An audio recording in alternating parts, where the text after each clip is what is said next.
Welcome everyone to episode 3 of 52 on White through Black Belt, American Kick Punch Karate Fundamentals. I'm Instructor Ford, and today you might notice I'm wearing a different uniform. And this is my American Kick Punch Karate uniform. It's kind of a tip of the hat to the uniforms of old. Although if you look at our logo, it's got the original uniform for American Kick Punch Karate practitioners as per the Federation at the time, which will be a Federation patch. We're now an association, so we'll be changing this out with an association patch. Solid white uniform. They would do like stars on the belt to signify rank and maybe your name in block font. I'm a little different. This is the way I wear my uniform. I like a black top.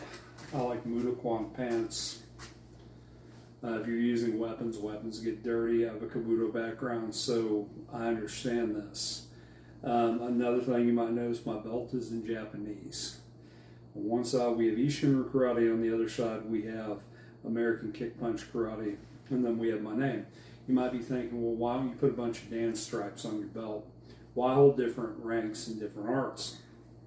And if you're a 3rd degree black belt and you've got next to you is a 6th degree black belt and I walk in, it's not going to matter what my rank is if you're from a different system. Just my style and my name are all you really need to know, and that I'm at least on a black belt level for that system. So nothing wrong with showing rank. Some people like it. Some people love getting very, very flamboyant belts with their rank all over the place. I just don't think it's necessary. You may differ in your journey in this art, or you may come full circle where I have where a name and style is more than sufficient. Now in the original uniform, they would do stars for every degree black belt you had in American Kick Punch Karate.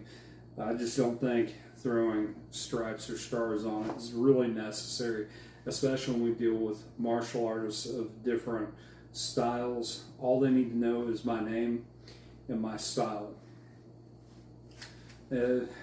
Our standards on what a 2nd or 3rd or 4th or 5th or 6th degree black belt are going to be very different.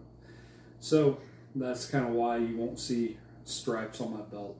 I used to do it, not anymore, because I practice multiple arts. And for karate, I practice 2 different systems, and it makes no sense for me to have a bunch of stuff on. I could have one belt to rule them all instead of doing 50 different belts for 50 different arts. So, with that being said, this is kind of uniform standard. Now, if you don't have an American Kick Punch Karate Dojo and you're going to be applying for rank and using my teaching to do it, you're more than welcome to wear this uniform set, and we will see to it that as you rank up, when you meet up with us for rank to test, we'll make sure my name goes on your certificate, or one of my black belts wears the same uniform set I do. So if you're from my school, you can wear that. If you're going to claim my school, you may wear this uniform set. Or if you're another AKP Karate black belt and you like this, dude, it's a throwback to the 1980s, 70s, and 60s with a little twist of Kabuto goodness. So, with all that being said, let's get into the meat of the subject. Today is going to be a little bit of a different preparatory class, so we're going to warm up a little bit with back fist, hammer fist, chop drill. So the back fist, like you're snapping a towel. Now when I throw a back fist, I leave my hand empty till I get right in front of the target, then I close it. And you see that Isshinryu fist. You don't have to put your thumb up here, but you can. So I'm going to snap it. Now I can turn this into a chop or a hammer fist. That's why the drill is chop, hammer fist, back fist, chop, or back fist, hammer fist, chop drill. Because you can do either 3 with the same movement. So I come here, and so I'm going to come across with hammer fist, or after hitting here, chop. So the chop is going to come from here, hammer fist will come from here. So I'm here, here. Now if I'm throwing a back fist, I'm here, here. So boom, real quick, it's like a snappy block. And then I'm going to roll, back fist. Or when I come here, boom, chop. Or from here, I'm going to roll and chop.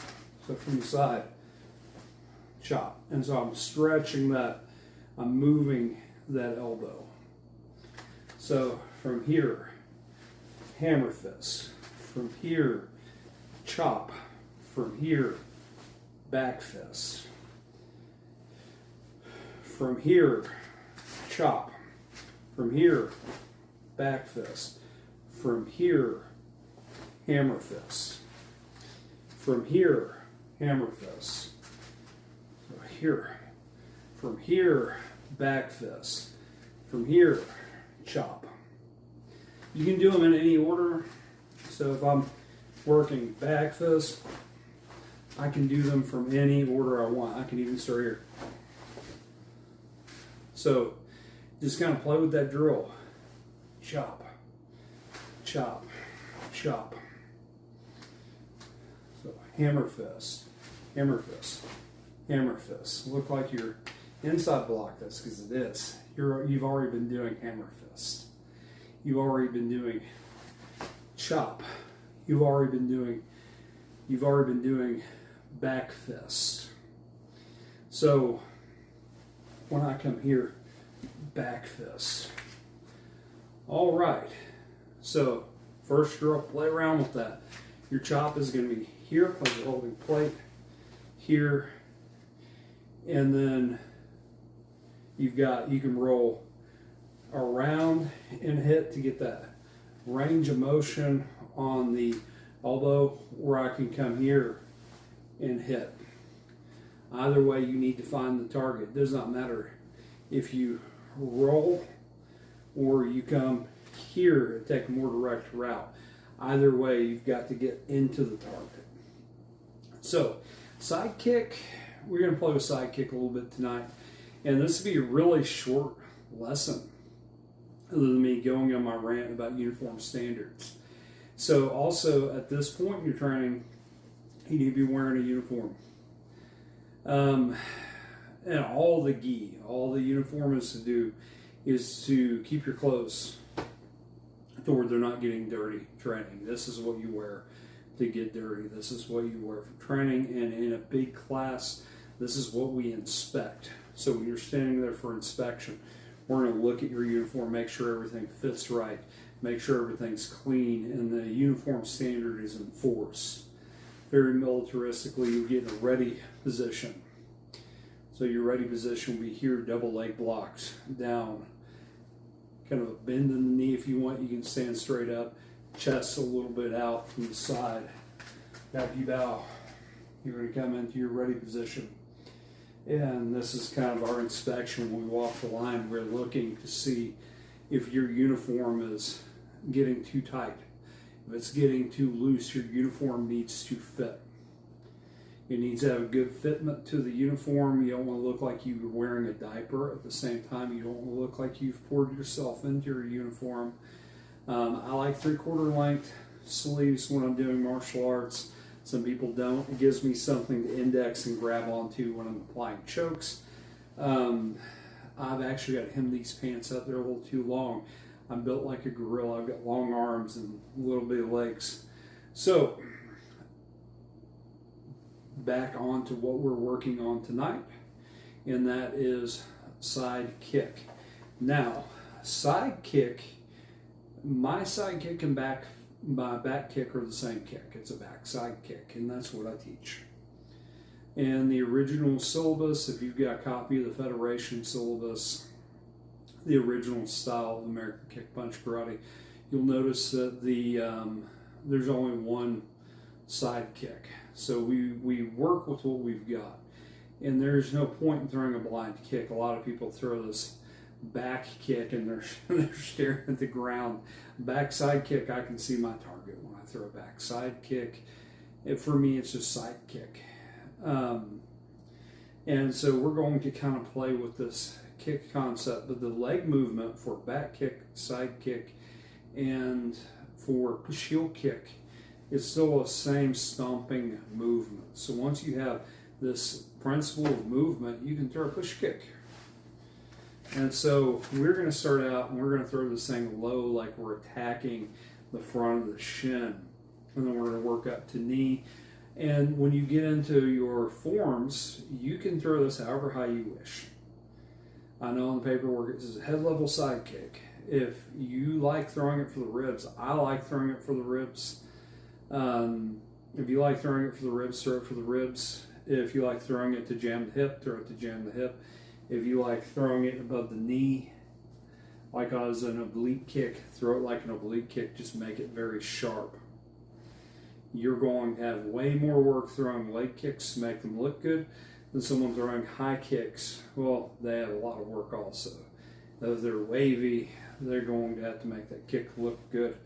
So, the first exercise we're going to do, I used to tell the kids, it's a split, doing the split, or the twist, if you will. So I'm going to bring my hands here because when we get into very taekwondo-esque movement, and it's also your hook punch. So I throw this hook punch, so I'm grabbing an arm, grabbing a wrist and an elbow and folding it over. And when I do that, I'm going to bring my foot up. I'm going to turn my toes toward the ceiling, and I'm going to turn my hip. So when I touch, come in, get ready. So, and I'm just going to work that. Doesn't matter how many times until you get very comfortable throwing it. And then eventually you're going to twist your hip, point your heel at the target. We're almost at a 45-degree angle. Work with your balance. Plant the heel down, come up, and bring it back, and then get back in your ready position. So, back in your ready position. You know, we're working up. Notice I'm not touching the ground now. We'll touch the ground first, though. And you're going to touch the blade of your foot and the bottom of your heel. That should be the only thing touching your hip. Your butt should be turned toward the target, and then you're going to roll it back. When you get comfortable doing that, start throwing this in the air.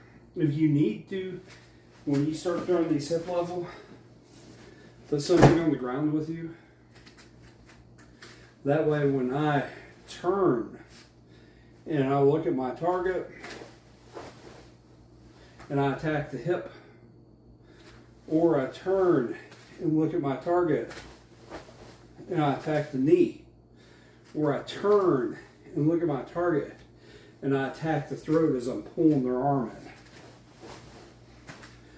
I want to have that part of my foot hitting the target.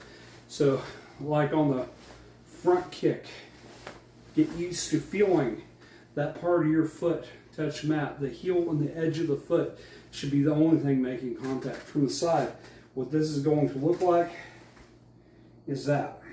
From the back, what this is going to look like on your foot is that. And this can come back up where you got it from.